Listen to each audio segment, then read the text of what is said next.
Sandra, tan linda presentación. Y particularmente es un placer estar en contacto de nuevo con la docencia, algo muy importante, que ha sido muy importante a través de los años. Tuve la suerte de entrar en la patología ocular, tal vez un poco por una manera que no la había buscado yo, más bien la patología ocular me buscó a mí, y he tenido a través de ella muchísimos buenos momentos, no solamente como profesora, sino en el transcurso de mi vida profesional.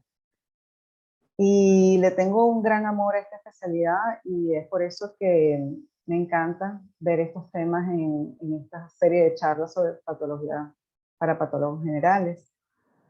Entonces, bueno, vamos a empezar de una vez hablando un poco sobre estos temas de patología ocular.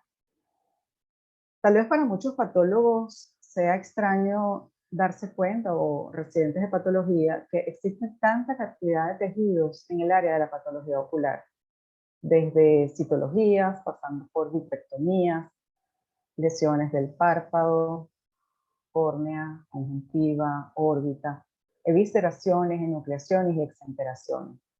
Y están colocadas tal vez de las más sencillas macroscópicas. Sin embargo, es necesario conocer tanto de este órgano que uno diría que es tan pequeño, pero que tiene casi todos los tejidos que vemos en el organismo. Y por tanto, también se ven las mismas cantidades de patologías, algunas muy especiales que las irán viendo ustedes a través de la semana.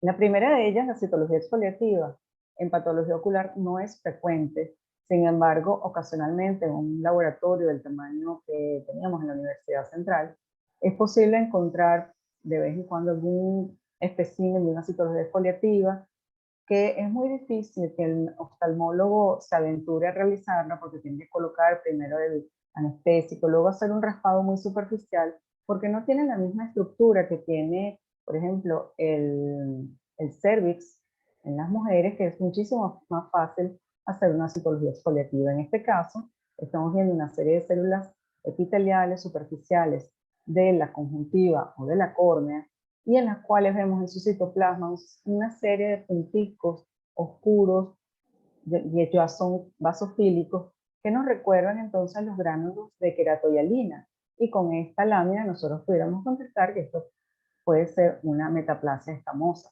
Por supuesto, tenemos que tener la información clínica y saber exactamente la edad y todos los datos que sean necesarios, así como la impresión diagnóstica del oftalmólogo. En segundo lugar, tenemos otro tipo de citología, y esta citología por impresión es un tipo de espécimen que no se ve en ninguna otra subespecialidad de la patología.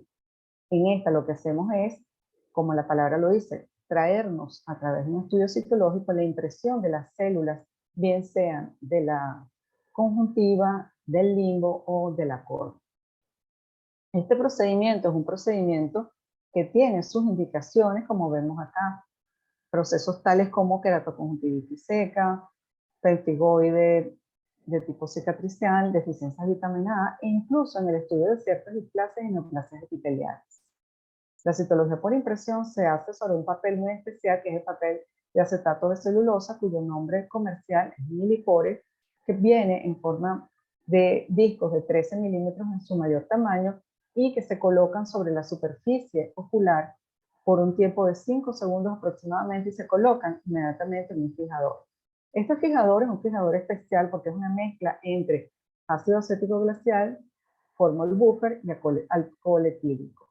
Una vez que se ha fijado allí, se puede colorear, y la indicación es que sea con coloración de paz. Esto debido a que nosotros, entre otras cosas, hacemos un contaje de las células caliciformes que se encuentran en la conjuntiva. Lo que nosotros vamos a obtener después que ha sido procesado es un papel que se coloca directamente sobre la lámina portaobjetos y se cubre con la lámina cubreobjetos, de tal manera que cuando vemos el microscopio, esto es lo que observamos. Pareciera que es una foto que no tiene una buena apreciación desde el punto de vista de los detalles de todas las células, y las que vemos más unidas unas a otras, que están bastante cohesivas corresponden a las células epiteliales normales. Mientras que, como ya dijimos, se hizo una coloración de ácido periódico de Schiff, tenemos estas células que son células caliciformes. Estas células caliciformes se pueden contar de tal manera que nosotros podemos obtener de ellas muchos detalles. Fíjense, aquí se ve claramente una célula caliciforme con su núcleo rechazado a la periferia y el citoplasma de color magenta. El resto de las células son las células epiteliales, bien sea de la conjuntiva, de la córnea o del limbo esclerocorneal. Hace algunos años ya existía la clasificación de Nelson, que es bien interesante, ya que nos permite gradar o permitir dar un grado a la metaplasia escamosa, de acuerdo al contagio de células caliciformes.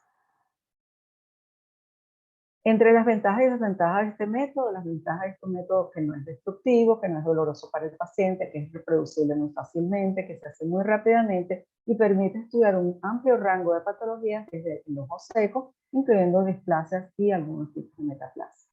Mientras que dentro de las desventajas tenemos que algunas veces por un poco de inexperiencia el muestreo puede ser insuficiente. En general, el papel es muy difícil de ubicar, particularmente desde hace por lo menos 15 o 20 años ya no se consigue en Venezuela, y la última vez que nosotros supimos era muy fácil conseguirlo era en Alemania. Otra de las desventajas, la inexperiencia tanto del clínico que está tomando la muestra, como del técnico, como del patólogo que la está interpretando. Entre sus errores más comunes, que se utiliza un tipo de papel erróneo, que no se fije el material, que el muestreo sea insuficiente, que se coloree con hematoxilina y eosina en vez de con coloración de ácido periódico de Schiff, y que se desconozca el alcance del método para saber un poco más qué es lo que se está buscando, inclusive conocer las clasificaciones y diversas patologías. Otra de las muestras que nosotros podemos recibir en un laboratorio de patología ocular, incluimos una vitrectomía. Las vitrectomías se hacen a través de la extracción del contenido del humor vítreo a través de un vitreotomo, y con esto lo que nos permite es plantear ciertas, tanto tratamientos como diagnósticos. Por ejemplo, se puede estudiar el desprendimiento traccional de retina y tratarlo a su vez. Se puede observar si hay hemorragia, si hay retinopatía proliferativa o en el caso de algunos agujeros retinianos. El procedimiento técnico incluye, una vez que se ha recibido el material, fijarlo con una gota de formol bufe por cada cc de material recibido. Se hace una doble centrifugación. La primera es lo que llamaríamos una centrifugación común y una ultracentrifugación posteriormente. De acuerdo a la cantidad de material recibido o que se obtenga en este momento, se pueden realizar extendidos o inclusive hacer un bloque celular. Entre las ventajas de la vitrectomía está que, por supuesto, como dije, puede hacerse diagnóstico y tratamiento al mismo tiempo, que en buenas manos tiene bajo riesgo de complicación y produce material para estudiar. Entre las desventajas, como ya se dieron cuenta, el procesamiento implica o necesita de dos tipos de centrifugación y, como dije antes, la inexperiencia tanto de los clínicos como del técnico y del patólogo. Para darles un ejemplo, por ejemplo, en esta vitrectomía que se hizo en un caso de revisión, un paciente que tenía unas manifestaciones que pensaron que podía ser un retinoblastoma, un paciente pediátrico, se realizó esa vitrectomía y después nos dimos cuenta que el material correspondía a gran cantidad de eosinófilos, por lo tanto se hizo el diagnóstico de una posible toxocariasis vítrea, que posteriormente fue comprobada. Este caso que les estoy mostrando fue una primera vitrectomía que se hizo un paciente masculino de 24 años de edad, y en la cual esa primera vitrectomía, como se dan cuenta, no tenía material. El paciente sigue con un desprendimiento traccional de retina y no se veía mucho más al examen clínico. Esto es lo que se obtiene en la segunda vitrectomía, y allí sí vemos que hay muchísimo más material, que está bien celular, que tienen áreas que inclusive hacen pensar que puede haber hasta algo de necrosis. En esto, que ya esta lámina corresponde al bloque celular, la anterior correspondió al extendido del mismo material, y vemos en la porción central algo que nos recuerda a la estructura normal de la retina, pero en la periferia vemos que hay inclusive áreas de necrosis, unas células hipercromáticas, y en cuyo material fue posible, ya que hablamos que esto era un bloque celular, hacer inmunistoquímica. En este caso, KI67 intensamente positivo en esta área tumoral y la retina normal que no marca para este anticuerpo.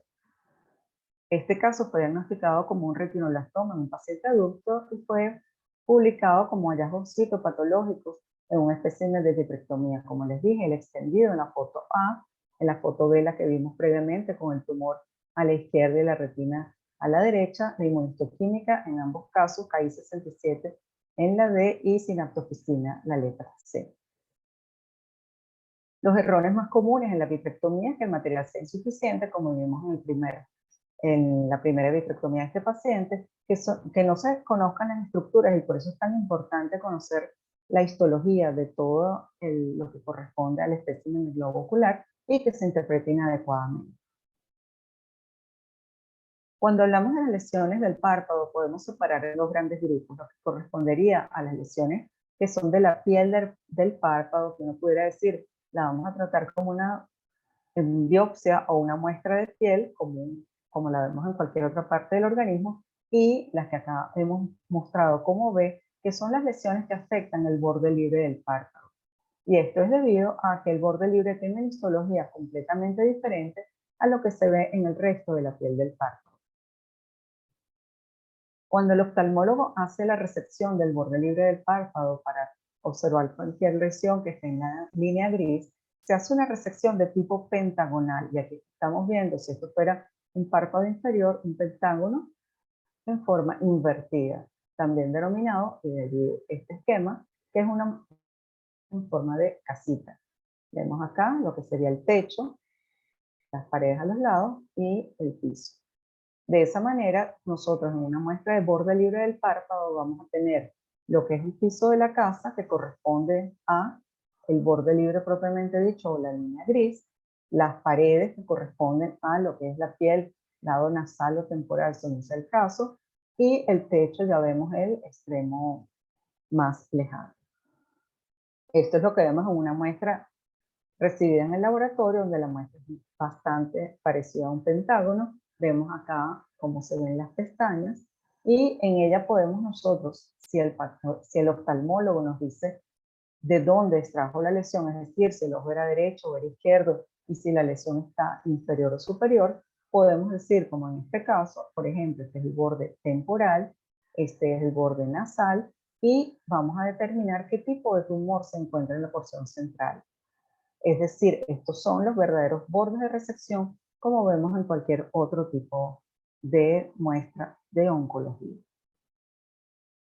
Entonces, teniendo esto, ahí esta muestra nos va a producir tres bloques distintos. Un bloque del borde nasal, un bloque del borde del tumor, o lo que corresponde al tumor, y un borde temporal, que por supuesto nosotros, tanto el nasal como el temporal, los vamos a incluir de tal manera que el técnico nos dé estos extremos de primera. Si la muestra es un poco más pequeña, y aquí vemos una lesión intensamente pigmentada, lo que nosotros tendremos que hacer es seccionarla a mitad, como vemos en la fotografía, y procesar uno de los bordes más el tumor. Es decir, que nos va a quedar un lado que todavía no sabemos qué es, y en ese caso, nuestro técnico nos desparafina el del tumor y lo coloca en forma opuesta para darnos el borde que hace falta. Siempre vamos a reportar el borde nasal, el borde temporal y el tumor. Entre los errores más comunes, la identificación errónea, por eso les dije que es importante que el oftalmólogo nos diga si la muestra es derecha o izquierda, si es superior o inferior, nasal, temporal. Hay que también tener en cuenta las diferencias en lo que dije antes entre una biopsia del borde libre del párpado, como la que acabo de explicar, y una biopsia excisional de cualquier otra zona. Y por supuesto el desconocimiento de las estructuras, porque el párpado, como dije, el borde libre tiene una histología completamente diferente a lo que se ve en el resto de la piel. Y eso lo veremos en la próxima sesión. En el caso de la conjuntiva, también tiene unas especializaciones de acuerdo a la zona que estamos observando. Principalmente, y aquí en forma circular en gris, lo que corresponde al limbo esclerocorneal, que es una zona de transición entre la conjuntiva vulvar y la córnea. La carúncula es otra zona especial de la conjuntiva y el resto de la conjuntiva que sí tiene más o menos la misma estructura. Histológicamente, un corte de conjuntiva se debe ver como un epitelio de tipo mucoso y posteriormente una submucosa o un estroma subyacente al mismo. En el caso del limbo esclerocorneal tenemos en el extremo derecho lo que sería ya la córnea, y si seguimos hacia la izquierda tenemos como el epitelio se va engrosando, es un epitelio de transición hasta convertirse en lo que es el epitelio de la conjuntiva. Igualmente en el estroma hay unos cambios muy particulares porque lo que corresponde al estroma corneal son lamelas completamente paralelas, y el estroma tanto del limbo como de la conjuntiva tienen ya un arreglo del colágeno en forma un poco más irregular y aparecen los primeros vasos sanguíneos en la periferia, recordando que la córnea es avascular.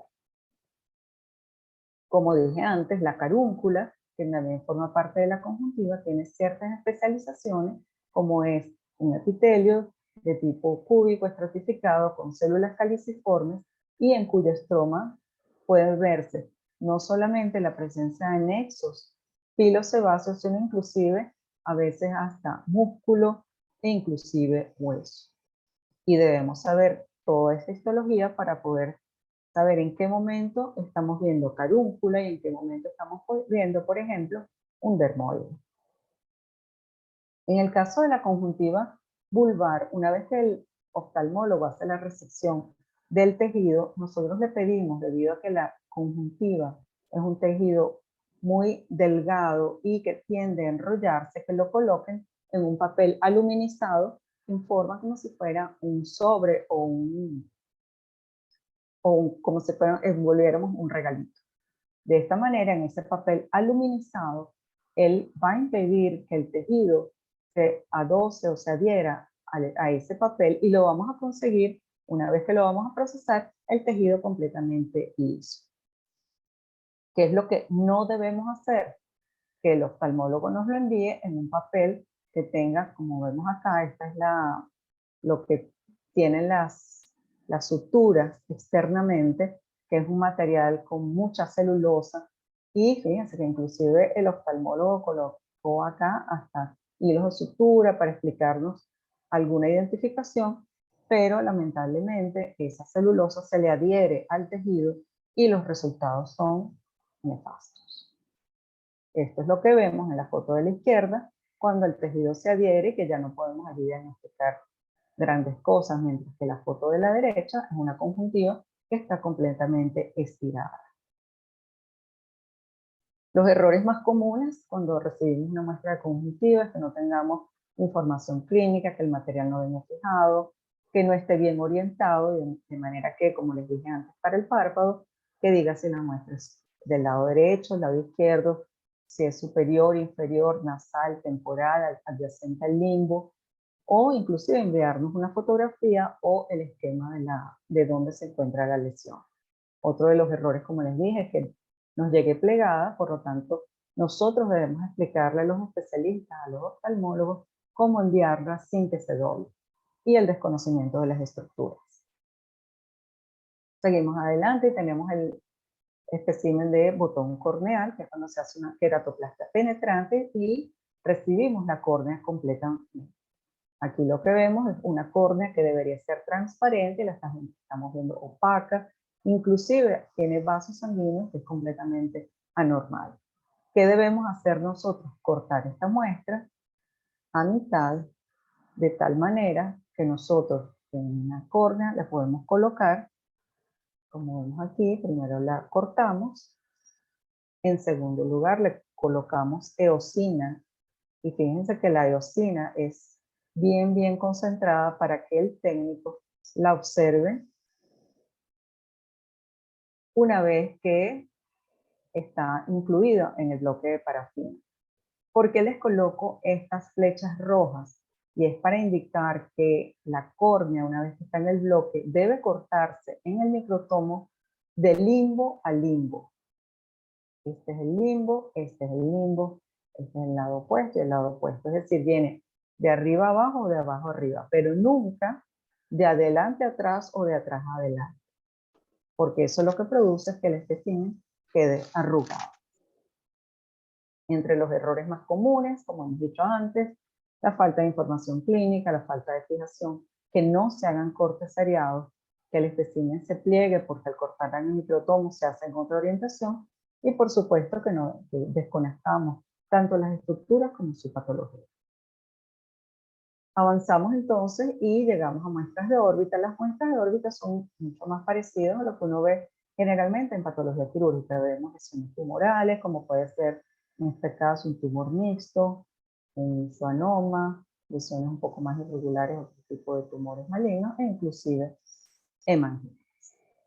En el caso de órbita, como les digo, el tratamiento de las muestras en un laboratorio de patología no es muy diferente a lo que hacemos en patología general. Sin embargo, debemos recordar que a las lesiones de estirpe linfoide, como se dirá más adelante cuando se hable de órbita, generalmente se les toma una biopsia incisional para hacer lo que corresponde al diagnóstico, dar pronóstico y hacer estudios especiales que se hacen en el área de hematopatología. Caso contrario, cuando sospechamos tumores epiteliales en la glándula lagrimal, que son los más frecuentes, deben resentarse en bloque, no hacer biopsia incisional y, por supuesto, colorear todos los bordes con tinta china. Al estudio de las lesiones de órbita, la imagen es muy importante y estos estudios se deben solicitar, y recordar también que hay otras estructuras que pueden invadir la órbita ya en forma secundaria. Tenemos tres tipos de muestras un poco más complicadas, como son las evisceraciones, las enucleaciones y las exenteraciones. Cuando hablamos de una evisceración, estamos hablando de la extracción del contenido ocular conservando la esclera, de tal manera que se obtiene la córnea y luego se hace un legrado de la cavidad ocular. Es decir, en estos casos, generalmente tienen el antecedente de una herida, de un antecedente bien sea por arma de fuego, arma blanca, accidentes de tránsito, donde han tenido una lesión ocular que impide que haya o que se pueda revisar la sutura de las estructuras. Por tanto, hace como bien sea una evisceración espontánea o viene ya eviscerado, y lo que termina de hacer el oftalmólogo es completar este procedimiento.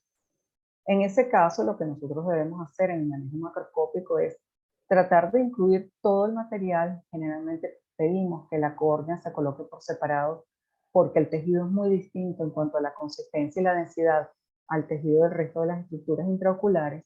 Y como ya les dije cuáles son las causas más comunes, estos casos con alguna frecuencia tienen un peso en materia médico-legal. Por lo tanto, nosotros como patólogos debemos hacer una descripción bien detallada de los hallazgos macroscópicos y de los hallazgos microscópicos. Es decir, de todas las estructuras que nosotros vamos identificando, y en algunos casos, si no identificamos, colocar lo que sí se observa. Como les digo, esto es bien importante en la resolución legal de algunos casos.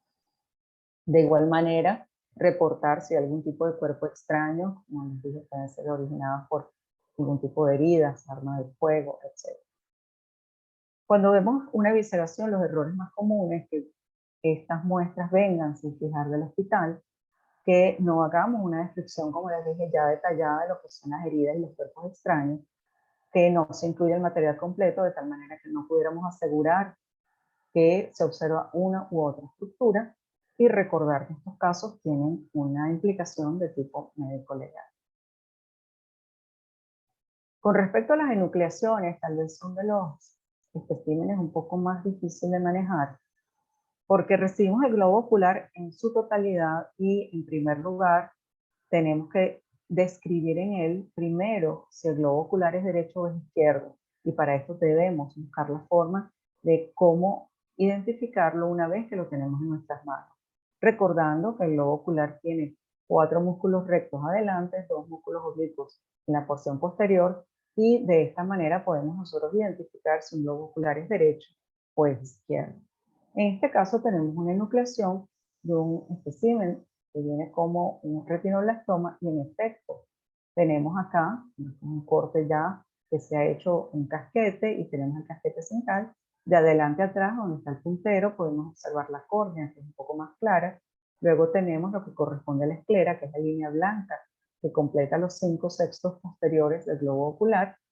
Luego tenemos en este espacio, en forma de semicírculo, un poco más claro, lo que corresponde a la cámara anterior. Posteriormente el tejido uveal, recordemos que está constituido por el iris, cuerpo ciliar y la coroides, que es todo este tejido pardo oscuro que hace un efecto de cámara oscura en el globo ocular.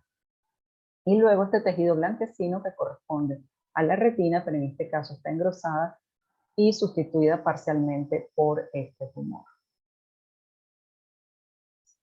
Cuando nosotros recibimos un globo ocular, debemos primero tener en cuenta que el oftalmólogo, al momento de hacer la enucleación y colocar ese espécimen en el envase en el cual lo va a enviar, debe colocar lo que llamamos nosotros un colchón o un cojín de gasa o de algodón para que el globo ocular no se deforme. Si nosotros colocamos el globo ocular en formol debido al peso que tiene el polo anterior, él se va inmediatamente hacia la porción inferior y se deforma por completo, que es lo que ha ocurrido en esta espécimen. Esta es otra enucleación, pero fíjense cómo, si lo comparamos con la foto previa, aquí no existe cámara anterior porque todo lo que corresponde a la córnea está completamente deformado, desapareció la misma, pero este globo ocular igualmente tiene que ser estudiado. Si observamos con detalle, vemos toda esta masa corresponde a un melanoma uveal. Un melanoma que está dentro del ojo y que tiene sus factores pronósticos que hacen que este deba ser estudiado en detalle. Aquí vemos lo que sí se debe hacer, y esto era lo que les mencionaba sobre colocar un colchón de gasa o de algodón para que el globo ocular permanezca en su forma esférica.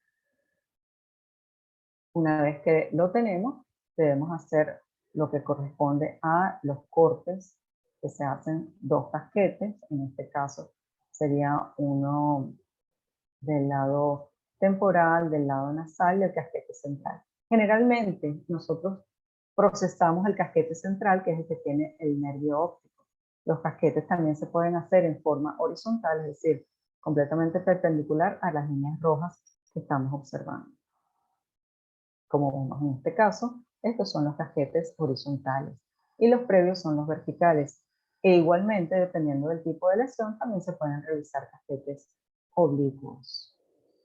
Aquí tenemos cómo el globo ocular está cortado sin que se haya abierto completamente. Una vez que lo tenemos abierto, y estamos viendo otro caso de retinoblastoma, recordando entonces la córnea delante, la esclera, el tracto uveal de color oscuro, vemos acá la retina que está desprendida y este líquido es un líquido coagulado con la masa tumoral blanco grisácea con puntos blanquecinos que corresponden a calcificación. Esto es lo que observamos en el bloque. El técnico va a cortar una vez que se ha procesado el globo ocular. Ya cuando tenemos la lámina en nuestras manos, fíjense que bien se conserva la estructura como la habíamos visto macroscópicamente. Y acá vemos dónde está el puntero, la hora serrata de este lado, acá del otro lado, y cómo la retina está sustituida parcialmente por este tumor, el tumor neuroblástico maligno con áreas de necrosis. Y en esta zona la retina que está menos afectada, pero acá tenemos otra masa tumoral. Bien importante recordar cuando tenemos un espécimen de retinoblastoma, aunque ya lo veremos en las próximas clases. El retinoblastoma normalmente se exterioriza a través del nervio óptico, y aquí vemos cómo el tumor descansa en la papila óptica y va infiltrando la porción más interna del nervio óptico. De allí la importancia de cortar el borde de resección, como decía Sandra, que fue lo primero que le dije cuando ella recibió aquel globo ocular en su consulta privada. Ese nervio óptico, el borde de resección, tiene que ser procesado aparte para poder decirle al oftalmólogo si el tumor ha llegado o no al nervio óptico, porque si está positivo, ese paciente tiene que recibir radioterapia, ya que ha quedado tumor en el cráneo de ese paciente. Para nosotros poder dar todos los factores pronósticos, tenemos que tener unos cortes histológicos de calidad y tratar de, en esos casos, tener el globo ocular completo. De nada sirve que nosotros cortemos el globo ocular en múltiples pedazos. Este espécimen no puede ser considerado como algunas muestras donde nosotros lo que hacemos es cortar cortes seriados. En este caso, en el globo ocular, esto no funciona. Los errores más comunes, la falta de información clínica, como les dije, es importantísimo saber si el globo ocular nos lo están mandando como derecho o izquierdo y nosotros comprobar que esto sea así. La falta de fijación, que el globo ocular esté deformado como les dije previamente, que no sepamos o no podamos determinar la lateralidad debido a que está completamente deformado, conocer la orientación de los casquetes o de esos cortes que estamos haciendo, el desconocimiento de las estructuras y las patologías que pueden afectar y recordar estos dos elementos bien importantes. Dar el corte de sección del nervio óptico en el caso de pacientes pediátricos, donde la razón más frecuente para la enucleación es la presencia de retinoblastoma, y en el caso de pacientes adultos donde se sospecha que haya melanoma, hacer la disección y el procesamiento aparte de las venas vorticosas, ya que este tumor tiende a dar metástasis y metástasis que se encuentran en tránsito a veces en esos cortes de las venas vorticosas.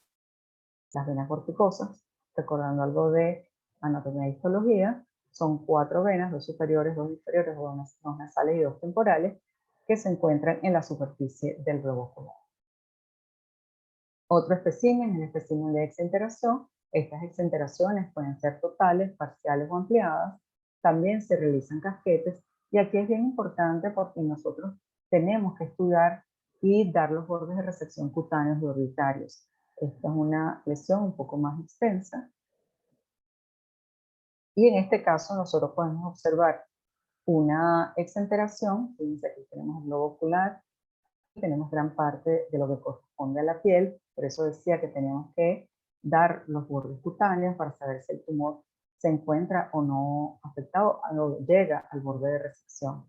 E igualmente incluir en él los cortes del globo ocular. Entonces en el corte nosotros vemos esto. Si vemos de adelante a atrás, acá tenemos la porción ciliar, luego tenemos el párpado superior y en el corte vemos esta línea amarilla corresponde a la placa tarsal. Posteriormente vemos una masa tumoral que se origina en lo que corresponde a la conjuntiva superior, invade lo que corresponde a la córnea y llega a la conjuntiva inferior. Aquí tenemos el párpado inferior, igualmente con una placa tarsal menos desarrollada. Entonces, en estos casos es bien necesario saber si este tumor que llega acá o se sigue extendiendo, igualmente en la porción inferior y en el borde profundo. Esto es lo que vemos en una lámina histológica y es lo que va a cortar el técnico. En la exenteración, los errores más comunes, de nuevo, falta de información clínica, la falta de fijación o deformación, sobre todo porque cuando estos tejidos tan grandes están recién resecados, de pronto caben en un envase bastante pequeño. Pero cuando nosotros los recibimos, y eso nos pasa con muchísimas especímenes, cuando los sacamos está totalmente deformado. Por supuesto, saber la lateralidad, orientar los cortes o los casquetes, dar los bordes de resección como dije previamente, y que no conozcamos las estructuras y sus patologías. De tal manera que como a manera de conclusión, quisiera dejarles algunos mensajes como son pedir o solicitar la información clínica adecuada, bien completa, edad del paciente, las patologías necesarias, identificar las estructuras, repasar el conocimiento necesario para recordar la anatomía y la histología del ojo, y ante la duda hay que consultar. Bueno, antes de terminar, esta serie de clases de patología ocular, como les dije antes, es para mí una satisfacción que estén incluidas en estas conversaciones y bueno, por supuesto, darle la bienvenida al equipo que va a seguir aquí, Sharia, acá abajo, Abelardo, Adelita, Pablo que está por acá, y bueno, por supuesto Sandra también que ha estado presente. Ella estuvo con nosotros haciendo también un fellow de patología ocular. y de allí su presencia en este grupo de patólogos oculares. Muchas gracias. María Eugenia, de verdad, muchísimas gracias por esta excelente charla. Además, tienes un mérito súper ultra más especial porque son las 12 de la noche en España y aquí estás presente con nosotros. De verdad, súper agradecida y muy didáctica la charla y supongo que van a haber varias preguntas. Bueno, yo no tengo excelente, pregunta, pero sí tengo que darte las gracias porque en realidad me encantó, aprendí un montón y muchísimas gracias, María Eugenia, fue excelente. No, gracias María José por estar aquí y a todos los que están en este momento conectados, de verdad que les agradezco mucho. Bueno, ya todos ustedes conocen mi pasión por el tema, muchos de los que estoy viendo han sido residentes nuestros, hoy en día patólogos, y bueno, muchos saludos a todos. Mariu, 1.000.000, eres demasiado bella y demasiado especial. Gracias por estar con nosotros, ¿oíste? Gracias. Gracias, Vicky, siempre a la orden. Pueden abrir sus micrófonos exacto para hacer preguntas o a través del chat, como se sientan más cómodos. Buenas noches, doctora María Eugenia Orellana. La saludamos desde Ecuador. Su conferencia ha sido muy interesante. Yo quisiera que usted remarcara un poco acerca de la citología en los casos de retinoblastomas. Como sabemos, este tumor es muy frecuente, digamos, en los niños. ¿Qué recomendaciones haría usted para un estudio previo citológico en estos casos? Gracias. Mira, no. Definitivamente nosotros no hacemos. El diagnóstico del retinoblastoma es un diagnóstico clínico y hoy en día existen gran cantidad de estudios especiales para que el paciente vaya con un diagnóstico bien claro de que tiene un retinoblastoma. Los estudios de imágenes hoy en día son impresionantes, es decir, que el oftalmólogo tiene que estudiar muy bien el caso antes de realizar la enucleación. Sin embargo, hay que recordar, y ya vi que Jamie Carvajal estuvo por allí, la acabo de ver, y ella hizo su tesis sobre los pseudoretinoblastomas, es decir, que hay un porcentaje muy bajo, sobre todo cuando uno no tiene todos los mecanismos especiales en los cuales se hacen enucleaciones que no son retinoblastomas, pero que se tienen que hacer las enucleaciones. Entonces, en ese caso, lo que tiene que hacer el patólogo es tener su bandeja de posibilidades de diagnósticos diferentes, otros tipos de tumores, como puede ser medulloepitelioma, ya nombré toxocariasis vítrea, enfermedad de Coats, que es el más frecuente entre todos ellos, retinopatía de la prematuridad, resistencia al vitro primario hiperplástico, cantidad de patologías, pero al final el paciente, ese ojo no se va a recuperar y necesita ser tratado. Y por supuesto, si tienes un diagnóstico presuntivo de retinoblastoma, no le das demasiado tiempo. En todo caso, hoy en día algunos centros lo que están haciendo en tumores medianos a grandes es dar tratamiento de quimioterapia previo o inclusive tratamiento de quimioterapia intraarterial que se hace en algunos centros avanzados, en Brasil, por supuesto en países del primer mundo, etc. Bueno, lo que yo me refería es ya una vez realizado todos los estudios y previo a una cirugía, digamos, hacer un estudio citológico, porque usted lo mencionó en la primera parte de su exposición, mencionó retinoblastomas y la citología. Me refería a eso. No, realmente nosotros no hacemos estudios citológicos previos. Cuando hablaba de los estudios citológicos que se hacen, dije citología exfoliativa, la primera en el caso de algunos diagnósticos, como puede ser metaplasias escamosas, lesiones de la superficie ocular, y la citología exfoliativa en el caso de pénfigo, queratoconjuntivitis zika y algunas neoplasias de la superficie. Una vez que el diagnóstico de retinoblastoma está hecho, no le hacemos, sino que vaya ya, si es necesario hacer la enucleación o se va a recibir tratamiento.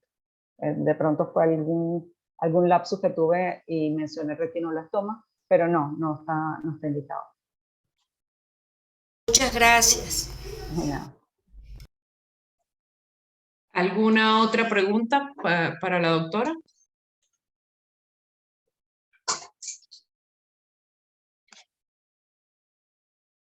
Bueno, pues creo que no hay más preguntas.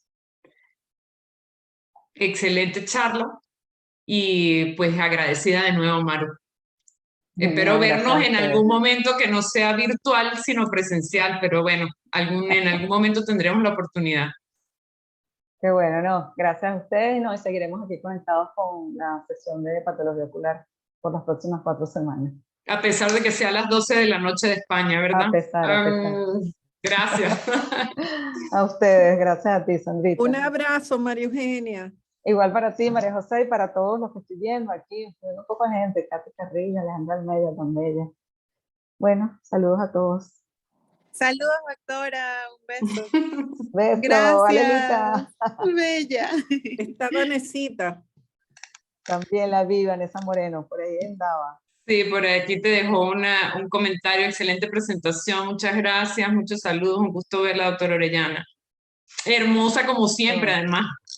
Uy, ay, qué emoción. La doctora Gracias Katy a todos. Carrillo, también oftalmóloga, que le Sí. pasé la invitación, aquí está también. Sí, qué bueno, mira, sí, esa manita. Bueno, muchísimas gracias a todos, encantada de verlos. Gracias por las bellas palabras y estamos ahí, estamos a la orden en cualquier momento. Bueno, pues nada, Un beso, chao. cariños, bye.